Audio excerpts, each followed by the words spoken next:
আজকে কোথায় যাচ্ছি জানো? মামা বাড়িতে।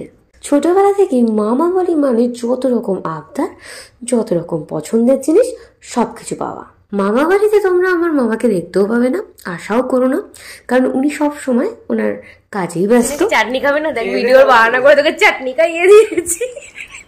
আমরা আবার ভাত খেলাম শাক দিয়ে। মামা বাড়ি গেছিলাম, তাই ভাবলাম কিন্তু এই ভাত দিয়ে খেয়ে নি।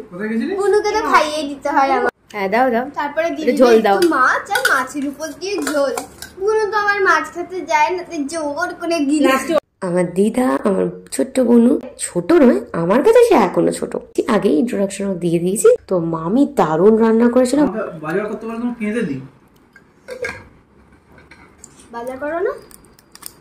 এখন করে রে, এখন করে, এখন মানুষ হয়ে গেছে। ভুলে গেছি ভিডিওতে নিতে, বাট নেক্সট টাইম মামির সাথে আলাপ করিয়ে দেবো তোমাদের। বাকিটা তো বোনের মুখে শুনলেই। বাবা বাড়তে বাড়তে 10 ঘন্টা লাগলো, তাই আমি বেরিয়ে